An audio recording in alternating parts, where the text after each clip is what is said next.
თბილისელებთან ერთად ინგლისური ენის უფასო სასწავლო კურსს უკვე მერიის თანამშრომლებიც გაევლიან. კვალიფიკაციის ამაღლების მიზნით მსურველებს გაკვეთილების სამუშაოს დასრულების შემდეგ ჩაუტარდებათ ინგლისურის კურსები მერიაში 200 თანამშრომელს უკვე უტარდება. ენისა და კომპიუტერის უფასო სწავლების პროგრამა თბილისის მერიამ მოსახლეობის დასაქმების მიზნით დაიწყო. მსურველები რეგისტრაციას დასაქმების ბაზაში გადიან. კურსის დასრულების შემდეგ კი მერია მათ კერძო და სახელმწიფო უწყებებთან შუამდგომლობას უწევს. ახალ სამსახურში მუშაობას რამდენიმე დღეში დაიწყებს. მანამდე ბენზინგასამაც სადგურზე სტაჟირებას გადის. წლების განმავლობაში ხუთშვილიან ოჯახს უსახსრობის გამო ვერ არჩენდა. სამსახურის დაწყების შანსი კი თბილისის მერიის დასაქმების ბაზაში რეგისტრაციის შემდეგ გაუჩნდა.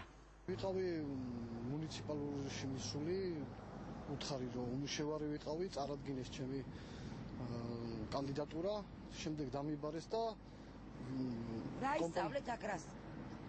აქ როგორ უნდა მოემსახუროთ ხალხს? მერიის დასაქმების ბაზა ყოველდღე იზრდება. რეგისტრაცია უკვე 60,000-მა თბილისელმა გაიარა. დასაქმების ბაზაში შესულების ძირითადი ნაწილი მერიის უფასო ინგლისური ენისა და კომპიუტერის სწავლების კურსს გადის. მისი დასრულების შემდეგ კი დედაქალაქის მუნიციპალიტეტი მათ ახალი სამუშაო ადგილის მოძებნაში ეხმარებათ. ამ ეტაპზე მერიის შუამდგომლობით 200-ზე მეტი ადამიანი დასაქმდა.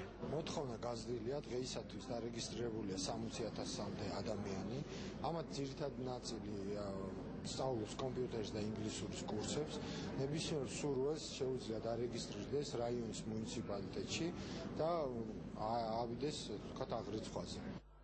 კვალიფიკაციის ამაღლების მიზნით მოსახლეობის გარდა მერიამ საკუთარი თანამშრომლების გადამზადებაც დაიწყო. მსურველებს უფასო ინგლისური ენის კურსები უტარდებათ. მერიის ნებისმიერ თანამშრომელს შესაძლებლობა აქვს ცოდნა პედაგოგების დახმარებით აიმაღლონ. ინგლისური ენის სწავლების სურვილი ამჟამად მერიის 200-მა თანამშრომელმა გამოთქვა. ეს არის ერთი მხრივ კვალიფიკაციის ამაღლების საშუალება, შემდგომ უკვე იმათთვის ვინც ენა იცის თავისი პროფესიონალი კუთხით და ასევე უკეთესი მომსახურება მერე ჩვენი მოსახლეობის, ჩვენი ბიზნესის. ეს არის მიზეზი, რომლის გამოც დღეს თბილისის მერიაში მიმდინარეობს ეს კურსები. ინგლისური ენის გაკვეთს დედაქალაქის მერი დღეს პირადად დაისწრო, სადაც მოსწავლეები მათ მიერ საოცნებო ქვეყანაზე დაწერილ თემებს კითხულობდნენ. გიგი უგულავასგან დღეს შეიტყვეს, რომ წარმატებულ მოსწავლეებს შორის გათამაშება ჩატარდება და გამარჯვებული სასწავლებლად უცხოეთში წავა.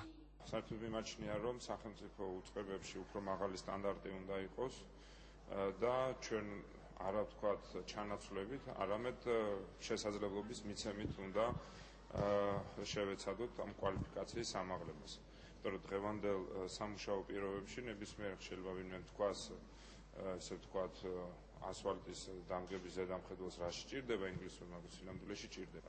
იმსაც რომ მეტი სტიმული იყოს, ყველა ვინც გამოცდას ჩააბარებს, თითო ჯგუფზე თითო საგზური იქნება და შემდეგ უკვე კენჭისყრით, ვინცაც ესე ვთქვათ მოუვა და ბედი გაუღიმებს იმ საოცნებო ქალაქში თუ ქვეყანაში წავა, რომელზეც ეხლა ესე ვთქვათ ერთგვერდიანი ესეები იყო დაწერილი. დღეს მერიის ასევე სხვა სახელმწიფო უწყებრივი თანამშრომლები, როგორც შეიძლება ეს იყოს დაბალი რანგის, ასევე მაღალი თანამდებობის ადამიანებისათვის ძალიან მნიშვნელობაა, რამდენადაც უცხოენას მუდმივად განახლება ჭირდება მუდმივი პრაქტიკა და ეს პროექტი კიდევ ერთხელ მივიმეორებთ, მიმაჩნია ძალიან მნიშვნელოვნად.